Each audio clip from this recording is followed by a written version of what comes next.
They are chasing you, they are taping your conversations, and they are trying to create an impression that you are a criminal just because you are not in line with the governmental policies, just because you express your critical views on what's happening in the country. Hello and welcome to The Human Rights Defender, a podcast series in which we'll explore the work and lives of brave individuals standing up for our human rights. My name's Philip Merrill. I'm Communications Officer at Civil Rights Defenders, an international human rights organisation. And in this opening season, we'll be taking a closer look at the Western Balkans and Turkey, regions in which democracy and the rule of law have come under growing strain in recent years. We'll hear from human rights activists, lawyers, academics, and independent journalists about their personal motivations, but also the everyday challenges and intimidations they face from state-controlled media, institutions, and other interest groups. In our second episode, we'll speak to Osman Isci, who's General Secretary at Turkey's Human Rights Association. Founded back in 1986, the association comprises some 10,000 members and stands at the forefront of the struggle for minority rights, freedom of expression, anti-discrimination, as well as fair trials and prisoners' rights, which have become really salient issues in Turkey recently. Several thousand HRDs, including Osman, have been prosecuted for their work, while dozens of his colleagues have tragically paid the ultimate price. Hi Osman, thank you so much for joining us today. While speaking, there's a lot of social unrest taking place across the world, from the broad effects of the COVID pandemic to the rising Black Lives Matter movement. Could you start off by giving us the view from Turkey about these developments? Is there a sense that change on the global level can inspire change back at home? Thank you, Philip. It's a pleasure for me to join this session. So what is happening at the global level and what we observe in other countries, in fact, it is just an example of what we are experiencing here in Turkey. And what we see is that, unfortunately, there has been a continuous and perpetual deterioration in certain human rights categories, in fundamental rights and freedoms. And all this situation has worsened, particularly during this COVID-19 outbreak, because it is an extraordinary period. And even if all the rights and freedoms are observed, are fully respected, there are certain challenges. And since that is not the case in the country, when we consider the measures taken by the government, we can clearly say that there are clear problems, clear violations of these rights. That is our main concern as the human rights movement and the civil society movement in the country. When we see that there is a violation, or as in the current case in the States, the murder of a black person in another part of the world, the reaction from the public and from the authorities is clear that we condemn this issue and we are in solidarity with those who are suffering from these type of policies and practices. And that is the right position to take, no doubt. However, there are internal problems that we are facing here, and when we look at particularly the public authorities, the ruling party representatives, and the mentality and some segments of the society which show sympathy and which express solidarity with these people in other parts of the world, we don't see this sympathy as it should be in the country. This is why we see that, for example, in this recent period, we see that there has been this statement from the Religious Affairs Presidency that amount to hate speech with regard to the LGBTI plus community in the country. And this is why we see that there are journalists who are being labeled as terrorists, etc. On the other hand, despite all these pressure, there is a strong civil society movement, which is in line with the universal principles, which is in line with the fundamental rights and freedoms in the country. And despite all this pressure, despite all this mono-sided propaganda, the strong civil society movement is still expressing its concerns about the problems in the country and also at the global level and in other countries. Now, nevertheless, the civil society movement in Turkey has faced major setbacks in recent years. Even throughout the pandemic, one of the key measures of the government was to release up to 100,000 prisoners, and there were some hopes that this would even extend to HRDs. Unfortunately, this wasn't to be the case. One name that continues to stick out is Osman Kavala, who's been unlawfully and arbitrarily detained for almost 1,000 days. And of course, worth mentioning is that the legality of his detention was confirmed just recently by the European Court of Human Rights. Does Kavala's case for you epitomize the decline of rule of law in Turkey and the repression faced by human rights defenders? Of course, in this period, Mr. Osman Kavala, who is a dear friend of our organization and who is a clear and prominent human rights activist in the country, it is baseless. It should not have been launched and it should not have been continued. That is for sure. And despite the European Court of Human Rights judgment, he has been kept in prison for a long period. And even after the acquittal, he was sent to prison again through some prosecutional maneuvers. So it is, of course, a blatant example of violation of certain rights in the country. However, we should keep this fact. I mean, we are doing our best to release him, to achieve the release of Mr. Osman Kavala. Yet, we should keep in our mind that there are some other figures who are in prison as well. For example, there are 4 executives of the Human Rights Association who are in prison for their human rights activities, like for the mass graves issues, like for the detention of the prisoners, etc., etc. And they are in prison. They also suffer from other health problems. It is same for the president of the Progressive Lawyers Association and his colleagues. 6 of them are still in prison, and 2 of them are on hunger strike still. And also there are some journalists, etc., etc. So Osman Kavala is the prominent case, which we are closely following, and it is a clear example how judiciary has been abused, how judiciary has been manipulated to keep someone in prison just because these people do not act in line with the governmental policies, just because these people are expressing their dissenting voices, just because these people are deemed oppositional, because some of these people may not be oppositional figures. Just because the government or the ruling party is not happy with them, then they are kept in prison. We are talking about thousands of people, thousands of civilian activists, etc. I mean, when I say thousands of civilian activists, it includes politicians, the MPs, for example. Mr. Selahattin Demirtas is also in prison, and he has been kept in prison for almost 4 years now, similarly, despite the European Court of Human Rights judgment. So the judiciary, in fact, is quite open to be manipulated by the authorities. It is a serious problem from our side. And what we see that there is no protection of the law for citizens, and there is no protection of law for the judicial officers like judges, public prosecutors, because in this country, 2 of the Constitutional Court members, I really don't know them personally, so I'm not interested in their profile, but 2 of the Constitutional Court members were removed from their offices and then sent to prison. That means no procedural safeties were respected. And if you are a member of this judicial system in the country, and if you see that Constitutional Court members, which have certain guarantees and protections, have been removed from their office, what would you do? How would you feel? So this is a clear example of the issue. And Mr. Kavala's case is a blatant example. Unfortunately, he is still in prison. I personally attended some cases, and I was in the courtroom when the judge declared the decision of acquittal. And as you know, the panel members also face administrative investigation for issuing such acquittal decisions. You call it a blatant manipulation, but what does it actually come down to? Which institutions do you feel are not doing their job properly?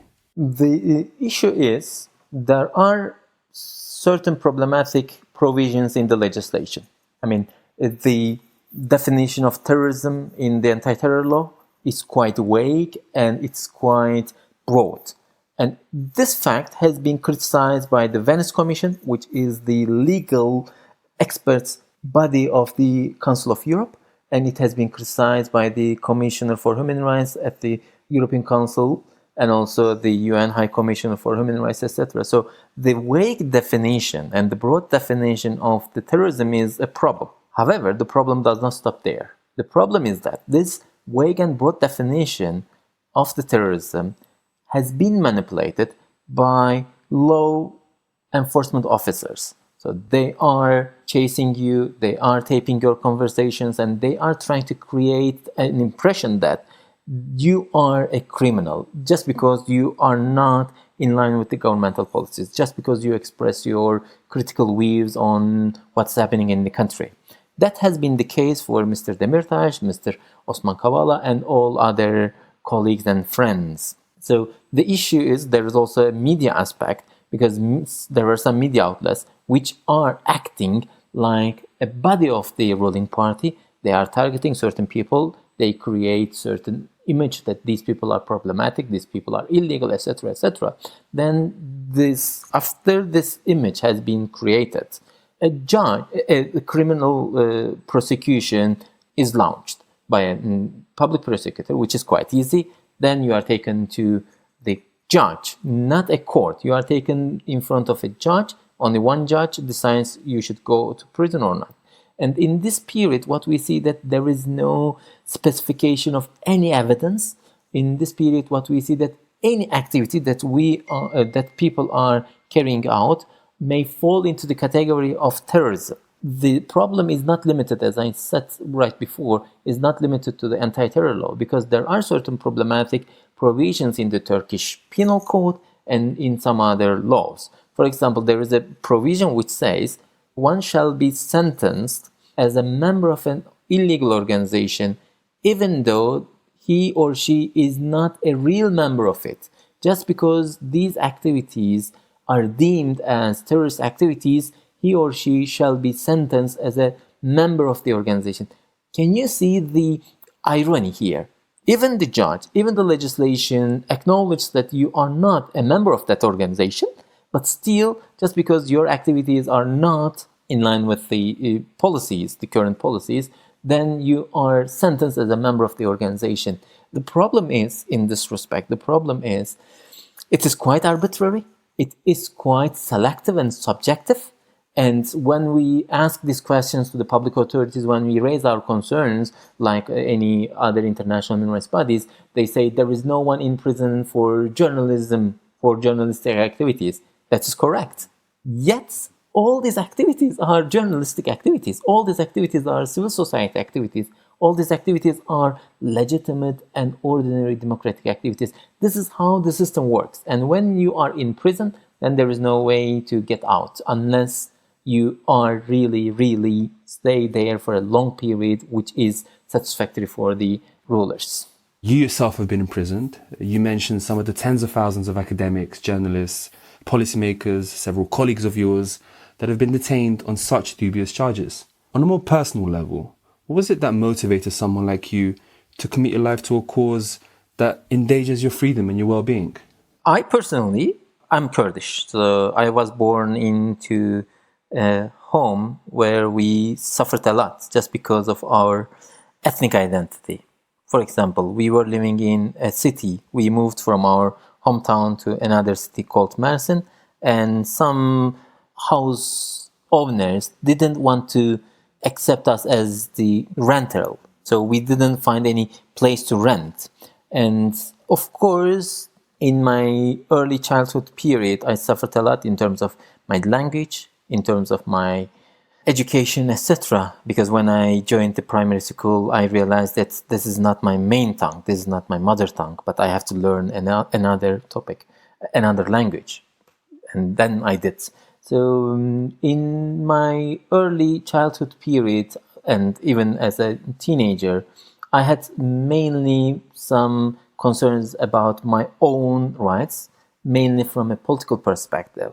When I began my university periods, I also still had some ideas, mainly about the rights of myself and also my community. When I joined the human rights movements, that was my motivation. I joined the movement to protect the rights of my people. But in the course of the years, I realized that these are the problems for everyone. So this is not an issue of one segment of the society only. This is not an issue of one country only. There are problems, there are violations across the world, across the country. So we should work a lot on all these topics. And when I joined the Human Rights Association, I knew that the then president, Mr. Akın Birdal, was shot 13 times in the office, in the headquarters. And I joined that movement, this association, by having a fact in my mind that I could be subjected to similar harassment. I was lucky, unlike my 27 of my colleagues who have been killed in the 90s.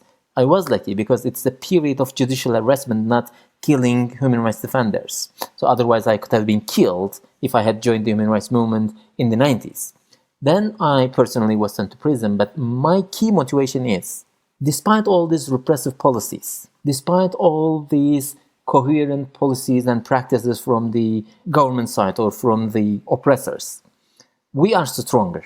And we are stronger in one clear aspect, that is solidarity. I remember an article that I wrote while I was in prison. I said, when I was taken to prison, they aimed to silence me, and my colleagues within the country and other parts of the world became my voice. When they put me into prison, they aimed to eliminate my activities, but my colleagues came together and maintained these activities. So this is my motivation. If I make a tiny change in just one person's life, then I feel happy. Because we are human beings and we have certain responsibilities.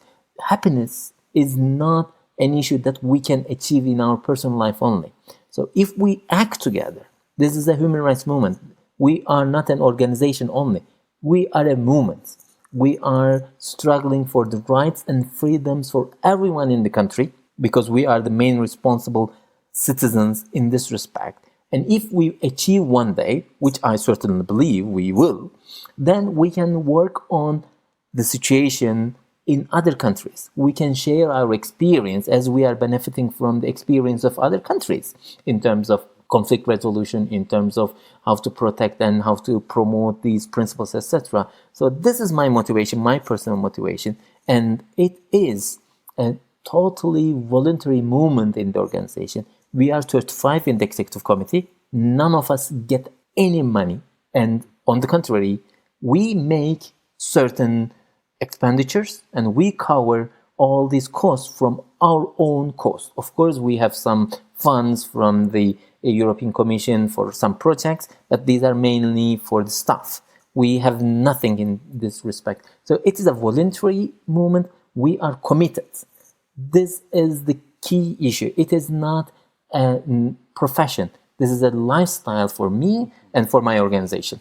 While the human rights community has come together in solidarity in such times, it has also experienced defeat upon defeat in building a more progressive society in Turkey. Numerous elections and referendums in recent years suggest that civil society and general public opinion, shall we say, are moving in somewhat opposing directions. How do you personally deal with this? How do you continue on knowing that your neighbour or even friends and family members may increasingly see your work as unhelpful, unpatriotic, supporting some anti-Turkish or terrorist agenda? Human rights defenders are always minority in their communities. That's one thing. The other point is, despite being a minority group within the society, we are still strong because we are not alone and we have certain principles in our life which are universally accepted and recognized by the communities, by the societies, and even by the states, by the governments. But the problem is that there is an approach which instrumentalizes these human rights principles. But the instrumentalization of these values do not underestimate, do not harm the value per se. On the contrary, it indicates and demonstrates that these are the values that we need to build a new society. That is a very important motivation. And as you referred, what has happened in this last decade in the country, this defeat, you used that expression, defeat upon defeat. Of course, in my personal life, 10 years, 15 years is quite long. However, when we pay attention to the longer lifespan of the humanity, it is nothing. 15 years is nothing. I mean, if you live 70 years, of course, 15 years, 20 years, it's too much. But when we think about 2,000 years, it is nothing. And we are carrying out our activities on an accumulated experience, on an accumulated achievements of the humanity that has been struggling for ages. And it is not the first time. I mean, it might be first time in my personal life, but it's not the first time that someone who deems and who declares that he knows everything, he's the only one who makes decisions, etc. It is, of course, depressing, and our mood sometimes goes down in our personal life. But when we act together, this is why we are a movement, we are a family. When we act together, we help each other. We ask our friends' situation. So this motivation is very important. Sometimes even my wife says, "What are you using to be so optimistic?" And if there is any substance, that she also says, "I also would like to take some pills if you have some pills for this optimism." But for me, the optimism is we are fully aware of the fact that there are friends and colleagues who share the same concerns with us, from one corner of the country to the other one, from one country to another one. Then we feel strong. And we are so strong because the motivation comes from the feeling and being sure that we are right. The cause is right, and we can achieve it by maintaining these activities only. That is the only way. We have seen so many prime ministers, we have seen so many ministers, but we are still here. So this is the motivation. It doesn't have to be, of course, I would be really happy if everyone is a human rights defender, but it doesn't have to be that everyone is a human rights defender in a society. There are different functions for different people. So I'm a human rights defender as a human being and citizen of this country, and I do my best to make a tiny contribution to a better society in my country. That's one point. And when we have a better society in Turkey, it will make certain contribution to improvements and developments in other parts of the world. Would you agree that this authoritarianism in Turkey is rising in correlation with this swing towards right-wing populism across the world? You mentioned the need for international support and empowerment of HRDs. And what I'm asking is, how can we be optimistic to expect such support if respect for human rights is declining at the global level?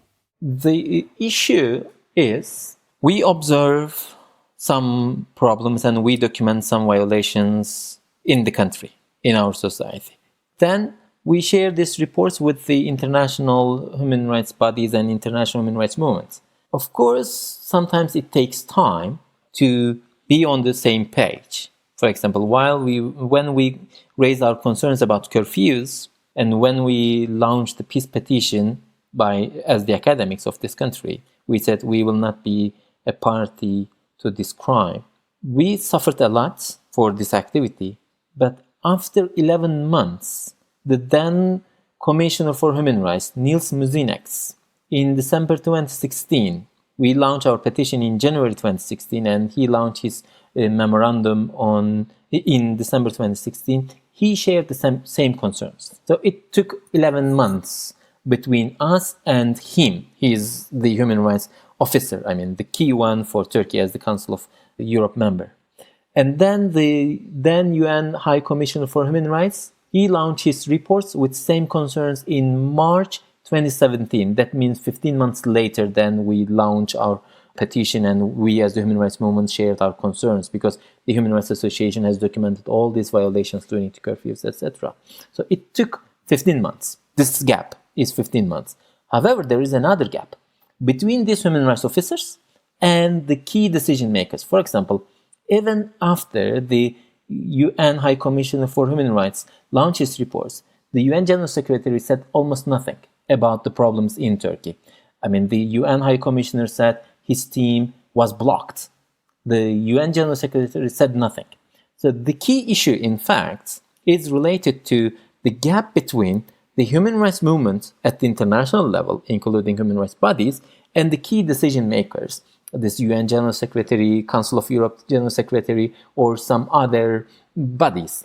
So we are so strong in this respect, in terms of solidarity within the human rights movements, in terms of cooperation and solidarity with the human rights movement and the human rights bodies, but we should focus on the other level, on the other layer. That is the decision makers. I mean, the UN General Secretary or member states, etc., etc. So if we focus on this, then we can solve this issue. But having said that, I can confidently say these progressive forces, including human rights defenders, are quite strong, are quite doing well. Of course, there are some deficiencies. There are some aspects that could be improved. There is always room for improvement. No one can deny. But despite all these problems, because there are certain external factors, if there is no media representation, if there is no space for us in media, then we can't convey our messages to the larger segments of the society. Then the power of impact, of course, decreases. So these are the external factors that affect the impact of the impact and power of human rights movement at the global level. But still, we are so strong. Despite all these problems, we are still here. When I say we, it includes our friends in Philippines, because just last summer, one of the trade unionists was shot in front of his students in the classroom. It includes our friends from Bahrain who are in prison. It includes our friends from the United States who are taking the streets despite this brutal police violence, despite this smear campaign by the states, by the President of the United States, Donald Trump. So we are so strong. No one can deny it. I mean, we should be fair. We should be fair. We are civilians, we are civil activists, and we have nothing else than this words that we have, that the ideas that we have in our mind, and the way, the capability and the skills of uttering these words. That is the only thing that we can do. I mean, as we are doing right now, I'm talking, I have nothing else. I have no financial capacity comparing to the companies. I have no administrative capacity or political power comparing to the ruling parties, the parliament, etc., or the administrative bodies in the country. I am a civilian, and my only tool, my only power is my words, my speech. That is what I can say. And in the light of these facts, I can confidently conclude that human rights movements and progressive forces are strong.